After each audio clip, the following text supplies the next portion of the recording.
Today, I want to talk to you about coveting. It's one of the commandments. And it comes up in 1 Samuel 8. Now, up until this point, the Israelites have had judges and prophets. And in Samuel, they have both. He's a judge and a prophet. And prophets were the mouthpiece of God for Old Testament people. And the people in Israel, they see other nations around them that have these powerful kings who are just amazing. And they want a king too. They don't want to be ruled by God anymore. They want a human person, some king they can look up to, kind of like, the Broncos or something, somebody powerful that we can look up to. But God cautions them through Samuel about having this desire. And in Samuel chapter 8, verse 11, it says, this is God speaking through Samuel, saying, this is the way this is the way a king is going to, this is what's going to happen when you get a king. So this is how a king will reign over you. Verse 11. Samuel said, the king will draft your sons and assign them to his chariots and his charioteers, making them run before his chariots. Some will be generals and captains in the army. Some will be forced to plow in his fields and harvest his crops. And some will make his weapons and chariots equipment. The king will take your daughters from you and force them to cook and bake and make perfumes for him. He will take away the best of your fields and vineyards and olive groves and give them to his own officials. He will take 1/10 of your grain and your grape harvest and distribute it among his officers and attendants. He will take your male and female slaves and demand the finest of your cattle and donkeys for his own use. He will demand 1/10 of your flocks, and you will be his slaves. When that day comes, you will beg for relief from this king you are demanding, but then the Lord will not help you. So look at all these things, 1/10 of your income, and going to take your sons and daughters and enlist them, and it's just going to use everything. It's going to be this big, huge thing. And this is what's going to happen. And of course, in the next verse, they say this, verse 19, but the people refused to listen to Samuel's warning. Even so, we still want a king, they said. We want to be like the nations around us. Our king will judge us and lead us into battle. So Samuel repeated to the Lord what the people had said. And the Lord replied, do as they say and give them a king. Then Samuel agreed and sent the people home. So they're going to get what they want.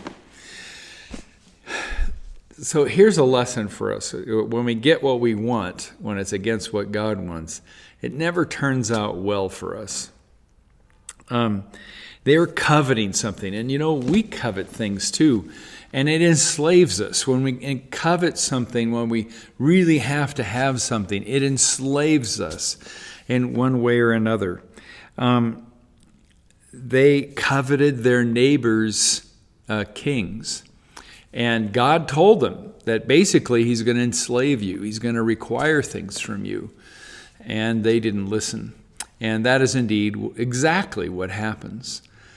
So instead of having God be their king, now they have a king that enslaves them.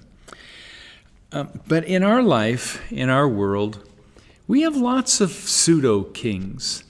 Kings that enslave us, that we look to instead of God. We do this all the time, what the Israelites are doing here. Money can be a pseudo-king. Relationships can be more important than God. Status and power can be more important than God. Obsession over sports. Man, are we doing that today? I mean, look at what we do to our kids. I can go on a rant here, but when I was a kid, we used to go buy ourselves just a bunch of kids, and play football on the field. And yeah, we had fights and we worked out the rules and all that stuff. Now, can a kid go do sports without having all the adults there? We've made sports, now it's like professional sports for little kids. They have uniforms, they have big fancy fields, they have all the parents coming to watch. We've elevated sports to a level that is unhealthy, I think. Power, status, obsession over sports, or celebrity worship. Oh my goodness, who cares whether this person's famous because they're a celebrity? And they're happy to rule us. They will rule us. And if we're honest, we often give these things power in our lives, the power to influence how we act, how we speak, how we dress, and how we think. But only Jesus, the true King of Kings, deserves to be on the throne of our hearts. So be careful what you covet. When I was younger, I used to covet things, and it got us into a lot of debt. And debt is something that is like a lord that rules you. You're going to pay interest. You're going to have monthly payments. If you run into financial trouble, you're going to have to still make those payments. It's like this king that rules over you. I would encourage you never, unless it's a house, never to get into debt, because it can ruin your life. So stop coveting cars and stop coveting things and thinking that somehow these things, money, cars, celebrity status, are going to bring you happiness, because they never, ever do. It's a lie that the devil tries to tell us. And here is a lie that the devil was getting the Israelite people to buy into, that a king would be a good thing. Yeah, he's going to take away practically everything you own. Yeah, let's do it. This is great. This is fantastic. Let's have a king. And then it did, and they were sorry. God is the only one that deserves that place in our heart. God is the only one who will make us happy.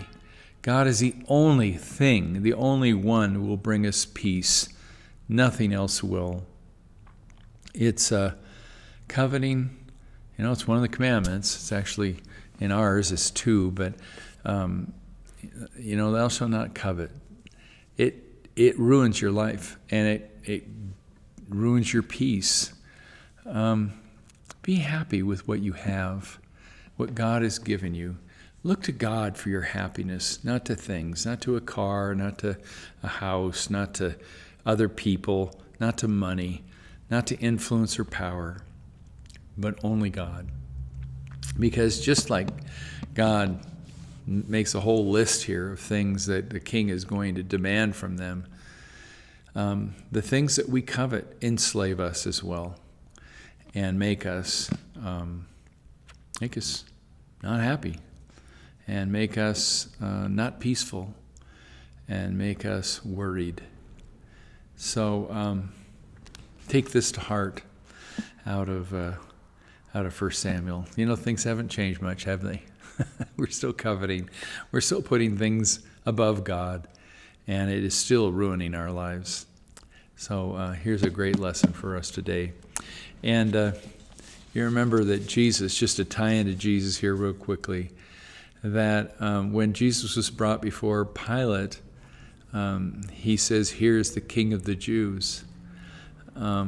He is our only king, and he is the only one who will bring us peace. He promises that the peace he brings will last forever, and that passes all understanding. That means in the midst of trouble like COVID and fires and hurricanes, and in the midst of all that trouble, we still have peace in Jesus Christ. Now, if our heart and longing is in things, we'll never have peace, because they can and will be taken away from us.